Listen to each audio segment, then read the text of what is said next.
Hello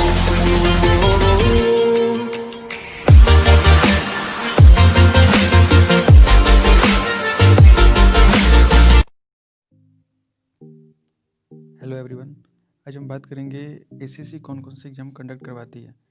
ठीक है, SSC के बारे में तो सभी जानते होंगे, लेकिन हम रिपीट कर लेते हैं। एसएससी का फुल फॉर्म क्या होता है? Staff selection commission. और इसको फॉर्मल लैंग्वेज में यानी थोड़ा बेहतर ढंग से बात करें तो एसएससी का full form subordinate service commission भी होता है। ठीक है, कहा जाता है।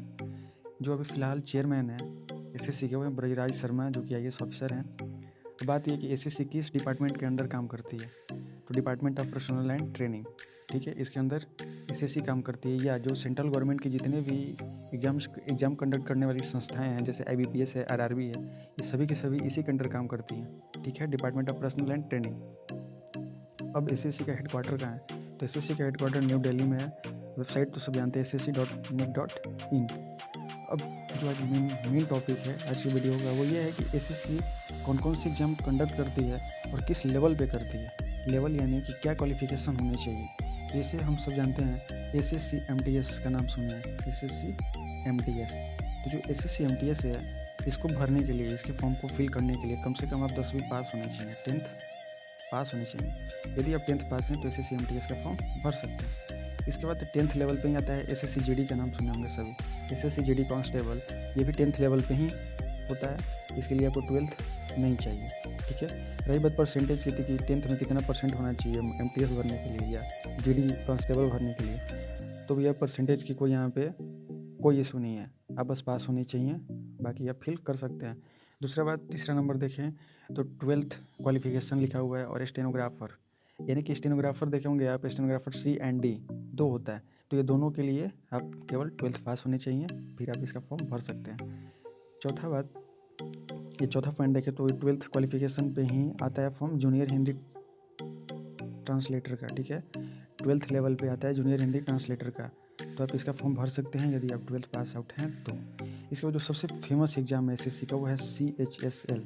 CHSL का फुल फॉर्म होता है combined higher secondary level exam. ठीक है, जो 12th पास पे ही आप भर सकते हैं। 12th से यदि आप पास हैं तो आप भर सकते हैं। दूसरा बात कि इसमें कोई परसेंटेज की बाध्यता नहीं है, बस आप 12th पास हों, ये मैटर नहीं करता कि आप कितने परसेंट से पास हैं, बस आप पास हैं तो फॉर्म भर सकते हैं एसएससी का। ठीक है, एसएससी CHSL का। नेक्स्ट आते हैं ग्रेजुएशन की डिग्री है यदि आपके पास, यदि आप ग्रेजुएट हैं तो SI यानी sub inspector in central police organisation, जो कि दिल्ली, ठीक है, दिल्ली पुलिस कह सकते हैं आप, उसमें आप सब इंस्पेक्टर बनेंगे। इसका एग्ज़ाम ग्रेजुएशन लेवल पे होता है, ग्रेजुएट आप होने चाहिए इसके लिए। 7वां नंबर देखें तो ग्रेजुएशन ही है और एसएससी का ही है एग्ज़ाम। ये बड़ा फेमस एग्ज़ाम है जिसको एसएससी CGL कहा जाता है। CGL combined graduate level. ठीक है, तो इसके लिए भी आपको कम से कम ग्रेजुएशन होना चाहिए इसके फॉर्म को फिल करने के लिए। इसके अलावे एसएससी 2-3 एग्ज़ाम और कंडक्ट करवाती है, जिसका नाम है JEE यानी जूनियर इंजीनियर। इसके लिए ना तो आपको 12th होना चाहिए और ना ही ग्रेजुएशन होना चाहिए। इसके लिए आपके पास इंजीनियरिंग की डिग्री होनी चाहिए, वो भी डिप्लोमा। ठीक है, डिप्लोमा आप जिस ट्रेड से किए हों तो आप देख लें कि जो वैकेंसी रिलीज हुई है तब किस ट्रेड की वैकेंसी आई है। जैसे मान लीजिए कि JEE के फॉर्म आया है और उसमें सिविल इंजीनियरिंग का वैकेंसी निकला हुआ है और आप हैं मैकेनिकल से, तो आप फिल नहीं कर सकते हैं फॉर्म। जब आप भी सिविल से हों और मान लीजिए कि JEE के लिए फॉर्म सिविल में आया है तो आप भर सकते हैं। ठीक है, इसके बाद 9वें नंबर पर सिलेक्शन पोस्ट, तो ये हमेशा तो नहीं आता है, ये कभी कभी एसएससी रिलीज करता है वैकेंसीज़ का। तो इसमें मिक्स, एक तरह से कहिए तो मिक्सचर होता है। इसमें 10th लेवल के लिए भी पोस्ट होते हैं, 12th के लिए भी पोस्ट होते हैं और ग्रेजुएशन के लिए भी होते हैं। अब 10वां देखिए तो एसएससी कांस्टेबल दिल्ली पुलिस, इसका नाम सभी सुने होंगे। तो दिल्ली पुलिस में कांस्टेबल की भर्ती जो होती है वो एसएससी ही करवाता है। ठीक है, इसके लिए एग्जाम कंडक्ट एसएससी ही करवाता है। इसके लिए कम से कम आप 12th पास होने चाहिए।